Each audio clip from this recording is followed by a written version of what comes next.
नमस्कार. चला, प्रोफेसर सुभाष जगताप यांच्या एका जबरदस्त विचाराने सुरुवात करूया. विचार करा, राजकारण म्हणजे फक्त सत्तेचा खेळ नाही, तर आपल्या भारताची तब्बल 5,000 वर्षे जुनी एक पवित्र परंपरा आहे. मग राजकारणाकडे एका पूर्णपणे नव्या नजरेतून पाहण्यासाठी तयार आहात का? हाच तो मूळ प्रश्न आहे, जो आपल्याला खरंच विचार करायला भाग पाडतो. काय होईल म्हणजे खरंच काय होईल जर राजकारण्यांनी सत्तेला आपला हक्क नाही तर एक पवित्र जबाबदारी मानायला सुरुवात केली? आपण जर सत्तेला एक सेवा म्हणून पाहू लागलो तर सगळं चित्र कसं बदलेल, नाही का? आणि इथेच ना, दोन वेगवेगळे रस्ते समोर येतात. एक रस्ता जातो सेवेकडे, ज्याला लेखक म्हणतात राजकारणाचा धर्म, आणि दुसरा रस्ता तो जातो थेट स्वार्थाकडे, म्हणजे धर्माचं राजकारण. लेखकाच्या मते पहिलाच मार्ग असा आहे जो देशाला खऱ्या अर्थाने पुढे घेऊन जाऊ शकतो. फरक अगदी स्पष्ट आहे. तर मग चला थोडं इतिहासात डोकावून पाहूया. एका आदर्श राजाची संकल्पना नेमकी होती तरी काय, आणि ती प्रत्यक्षात कशी आणली जायची? आता या स्लाइडवर जरा नीट लक्ष द्या. राज्याभिषेकातला प्रत्येक विधी, प्रत्येक गोष्ट त्या राजाला एका गोष्टीची आठवण करून द्यायची की सत्ता ही अमर्याद नसते, तर ती एक दैवी जबाबदारी आहे. बघा, अभिषेक तो शुद्धतेचं प्रतीक होता, आणि ती सोन्याची काठी ती न्यायाचं प्रतीक होती, म्हणजे प्रत्येक पावलावर कर्तव्याची जाणीव. पण काय होतं जेव्हा याच पवित्र कर्तव्याचा विसर पडतो? तेव्हा आदर्श आणि वास्तव यांच्यात एक मोठा संघर्ष सुरू होतो. चला पाहूया हे नक्की कसं घडतं. ही गोष्ट आहे पटनाच्या राजाची. सत्ता आणि सत्तेची नशा यात तो इतका धुंद झाला की आपलं मूळ कर्तव्यच विसरून गेला.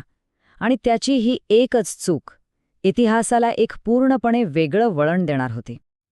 आणि मग काय झालं? जेव्हा आचार्य चाणक्यांनी धोक्याची घंटा वाजवली, तेव्हा त्या अहंकारी राजाने काय केलं? त्यांनी त्या ज्ञानाचा आदर केला का?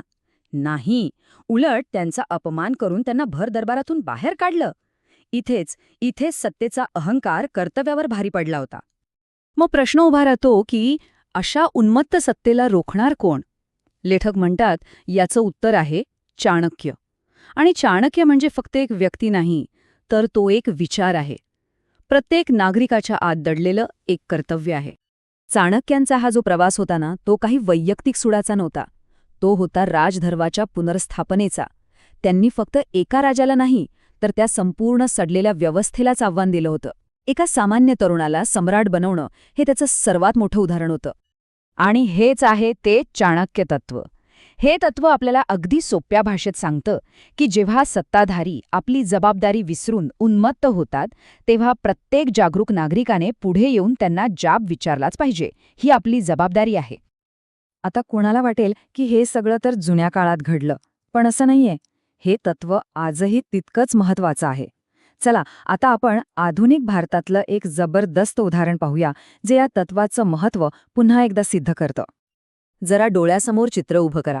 भारतीय संसद, 1962च्या युद्धानंतरचं तणावपूर्ण वातावरण, आणि अशा वेळी सत्ताधारी पक्षाचेच एक खासदार आणि महान कवी रामधारीसिंह दिनकर थेट देशाचे पंतप्रधान जवाहरलाल नेहरू यांना आवाहन देत आहेत.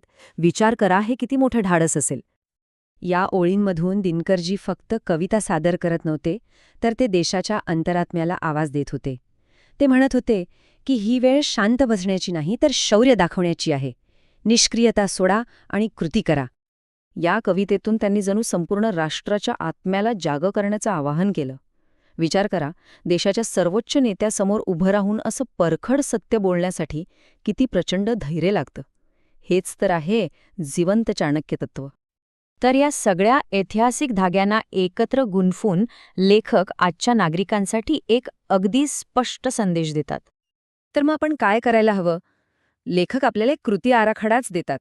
ते म्हणतात की जेव्हा व्यवस्था भरकटते, तेव्हा नागरिकांनीच एकत्र येऊन तिला पुन्हा योग्य मार्गावर आणण्याची जबाबदारी घ्यायला हवी. मग ते भ्रष्ट नेत्यांना हटवणं असो किंवा कर्तव्य विसरलेल्या सरकारांना जागा दाखवणं असो. आणि शेवटी पुन्हा एकदा तोच सर्वात महत्त्वाचा मुद्दा.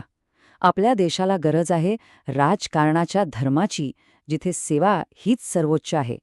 धर्मातील राजकारणाची नाही, जिथे फक्त आणि फक्त सत्ता हेच अंतिम ध्येय असतं.